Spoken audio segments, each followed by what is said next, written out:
ایک حدیث جو ہے وہ الترغیب و ترہیب کے اندر وہ انہوں نے ابن ماجہ کے حوالہ سے ذکر فرمائی ہے کہ صحابہ کرام بیٹھے، آقا کریم صلی اللہ علیہ وآلہ وسلم بھی وہاں جلوہ فرما ہے، تو دیکھا کہ ایک اونٹ آیا ہے اور اس اونٹ نے آ کے رسول اللہ صلی اللہ علیہ وآلہ وسلم کے کانوں میں، کان مبارک میں آ کے جیسے کوئی باتیں کر رہا ہے نا، تو ایسے جو ہے وہ باتیں کر رہا ہے، ایسے باتیں کر رہا ہے۔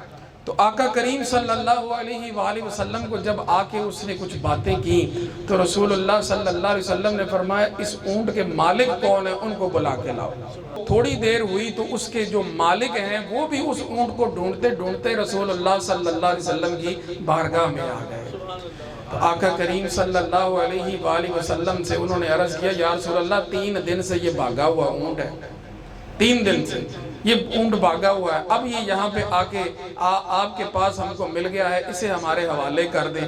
تو سرکار نے فرمایا تم اس کے مالک ہو؟ تو عرض کیا جی یا رسول اللہ ہم ہی اس کے مالک ہیں۔ سرکار نے فرمایا یہ اونٹ نے تمہاری مجھے شکایت لگائی ہے، یہ اونٹ نے یہیں آ کے شترانے ناشاد گلائے رنج و عنا کرتے، وہ بھی دل کی جو باتیں ہیں سرکار کو ہی آ کے بتاتے۔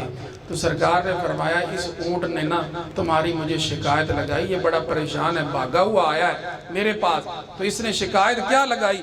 کہا کہ یہ جو میرے مالک ہے نا، یہ کہتا ہے کہ میرے مالک انہوں نے مجھ سے بڑے کام لیے، جب میں نوجوان تھا تو جب انہوں نے کسی سرسبز و شاداب جو ہے وہ جگہ کی طرف جانا ہوتا تو مجھ پہ سامان لاتے تو میں ان کو لے جاتا، جب انہوں نے کہیں کسی ریگستان کا سفر کرنا ہوتا تو مجھ پہ سامان لاتے تو میں ان کو لے جاتا۔ پھر جب میری عمر کچھ زیادہ ہو گئی تو انہوں نے مجھے پھر اپنی اونٹنیوں کے پاس چھوڑ دیا، اور اللہ رب العزت نے مجھ سے ان کو اور کتنے اونٹ عطا فرمائے، اور پھر اس کے بعد اب جب میری اور زیادہ عمر ہو گئی ہے تو اب یہ لوگ یہ چاہتے ہیں کہ مجھے ذبح کر کے میرا گوشت کھا لیں۔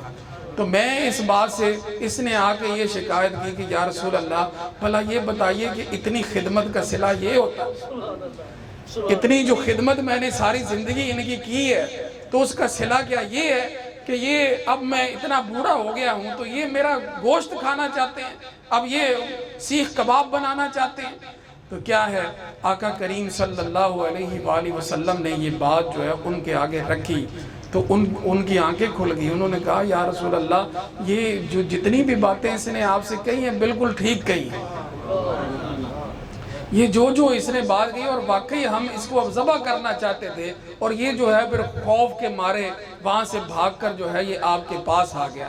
تو آقا کریم صلی اللہ علیہ وآلہ وسلم سے جو ہے آقا کریم صلی اللہ علیہ وسلم نے فرمایا کہ یہ واقعی جو یہ کہہ رہا ہے یہ ٹھیک کہہ رہا ہے، اس نے اتنی خدمت کی ساری زندگی تمہاری اور اب تم اس کو ذبح کر دو تو یہ بات اچھی نہیں ہے، اور وہ اس بات سے بھاگ رہا ہے۔ اب تم ایسا کرو کہ یہ اونٹ جو ہے نا یہ مجھے بیچ دو، مجھے فروخت کر دو۔ سرکار پھر ایسے نوازتے ہیں۔ تو آقا کریم صلی اللہ علیہ وآلہ وسلم نے وہ اونٹ ان لوگوں سے خرید کر اس اونٹ کو کہا اے اونٹ جا اب تو اللہ کے لیے آزاد ہے، جنگل میں کھا پی چر پھر جتنے تیری زندگی کے دن ہیں آرام سے سکون سے پیار سے جو ہے تو گزار۔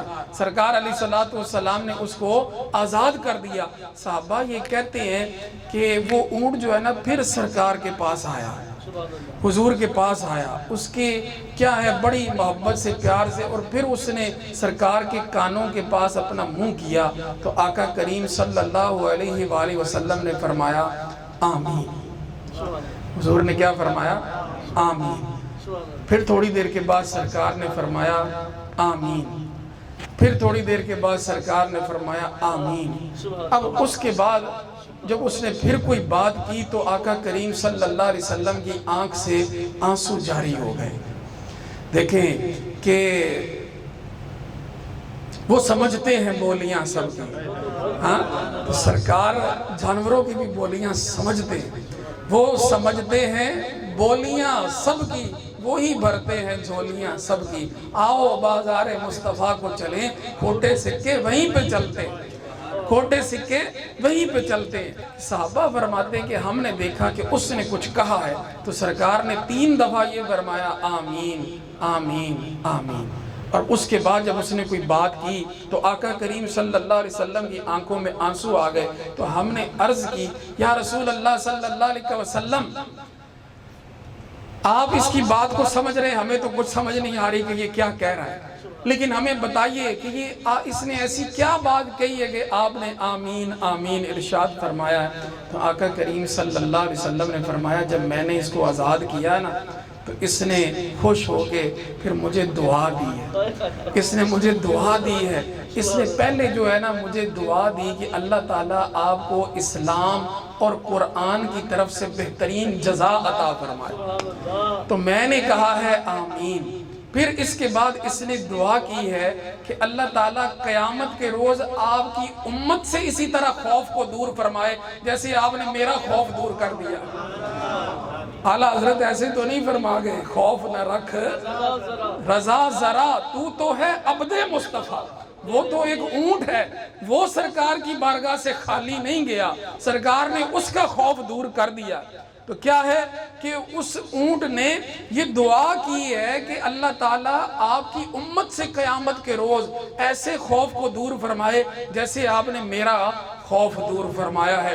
خوف نہ رکھ رضا ذرا، تو ہے عبد مصطفیٰ، تیرے لیے امان ہے، تیرے لیے امان ہے۔ تو کیا ہے ہمارے لیے تو امان ہی امان، ہم رسول اللہ کے، جنت رسول اللہ کی۔ تو اس نے دعا کی ہے کہ اللہ تعالیٰ میری امت سے قیامت کے روز خوف دور فرمائے، تو میں نے پھر کہا ہے آمین۔ تیسری مرتبہ اس نے پھر مجھے دعا دی ہے، وہ دعا اس نے یہ کی کہ اللہ تعالیٰ دشمنوں سے آپ کی امت کے خون کو اس طرح محفوظ رکھے کہ جس طرح آپ نے میرا خون جو ہے وہ محفوظ فرمایا ہے۔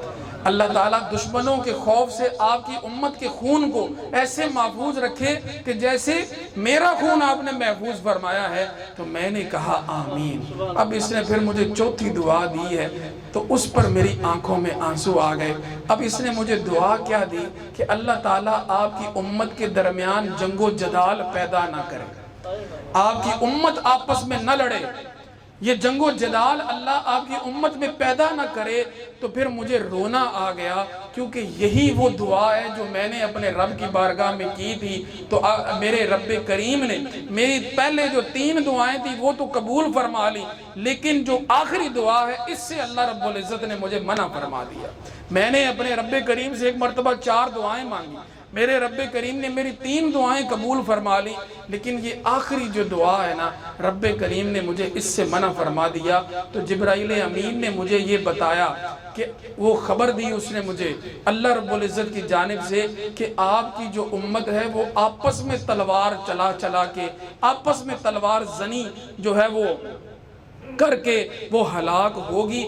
جو کچھ ہونے والا ہے وہ تو قلم نے لکھ دیا، جو کچھ ہونے والا ہے وہ تو قلم نے لکھ دیا کہ اس امت میں لڑائیاں ہونی، اس امت میں جھگڑے ہونے۔ تو سرکار فرماتے ہیں جب اس نے بھی مجھے یہی دعا دی ہے نا تو مجھے اس بات پہ رونا آ گیا کہ یہ وہ بات ہے کہ جو اللہ رب العزت کی بارگاہ میں اللہ رب العزت کی مشیت بھی نہیں ہے کہ اس امت میں تو لڑائیاں ہونی، اس امت میں جھگڑے ہونے، یہاں تلواریں چلنی، یہاں آپس میں ایک دوسرے کا خون انہوں نے بہا کے ہلاک ہونا ہے۔ تو آقا کریم صلی اللہ علیہ وسلم اتنے جو ہیں اپنی امت کے خیر خواہ ہیں کہ وہ جو ایک دعا جب اس نے دی تو آقا کریم صلی اللہ علیہ وآلہ وسلم آپ کی آنکھوں میں آنسو آ گئے۔